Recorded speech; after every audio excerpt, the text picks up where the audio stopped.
मंडळी, मी आज बनवत आहे लहान मुलांच्या टिफिनसाठी झटपट होणारे कटलेट।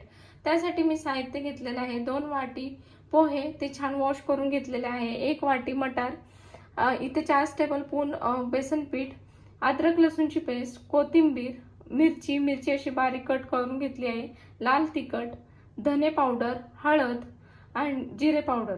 आता कृती पाहूया। इथे मी एक भांडं घेतलं आहे, त्यामध्ये पाणी ओतलं आहे।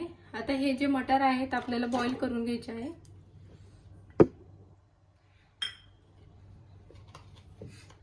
त्यामध्ये मी थोडंसं मीठ टाकते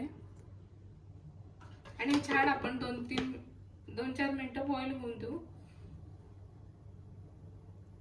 मटार आपले बॉईल होईपर्यंत आपण पोहे असे छान मॅश करून घेऊ।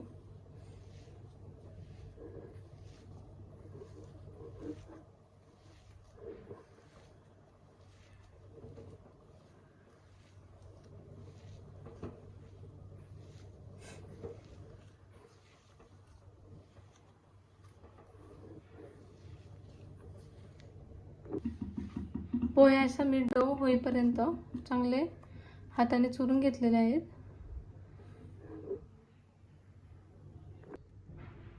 इथे आपले मटर चांगले असे बॉईल झालेले आहेत, तर आता मी एका भांड्यात काढून घेते। मी मटर ह्यामध्ये काढून घेतलेले आहेत। आता ते छान मी असे मॅश करून घेते ह्यानी आणि दाखवते। मटर छान मॅश करून घेतलेले आहेत। त्यामध्ये आता मी हे पोहे,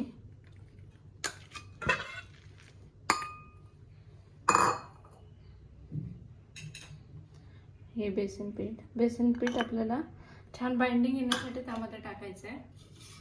आणि हे जे आपले मसाले सगळे घेतलेले हे यामध्ये मी टाकून घेते।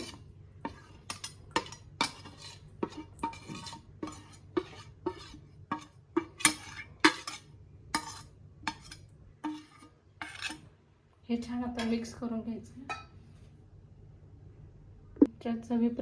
तुमच्या चवीप्रमाणे यामध्ये मीठ टाकायचं आणि ह्यामध्ये तुम्ही मटार तुमच्या आवडीप्रमाणे कमी जास्त करू शकता। मी हे असं हाताने छान मिक्स करून घेते।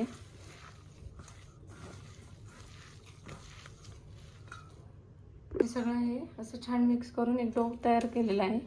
आता आपल्याला हे जे कटलेट्स बनवायचे आहेत।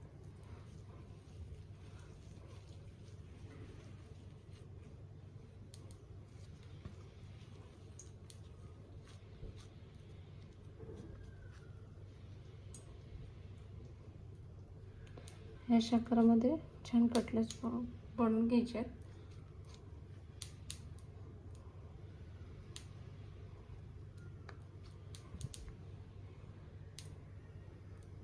हे सगळे बनवते आणि दाखवते। सगळे कटलेट्स बनवून घेतलेले आहे।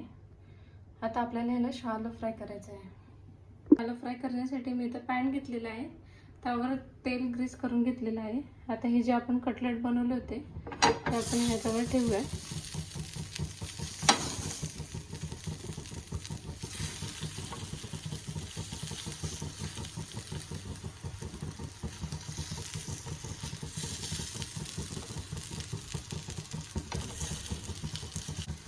आता आपल्याला ह्याला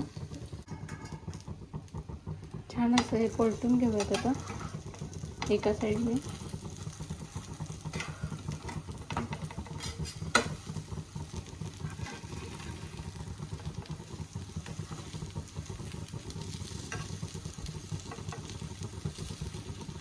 दुसऱ्या साईडने पण त्याला छान असं क्रिस्पी होऊन देऊया।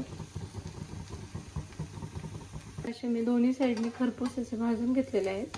आता हे मी प्लेटमध्ये काढून घेते। असे आपले पोहे कटलेट तयार झालेले आहेत।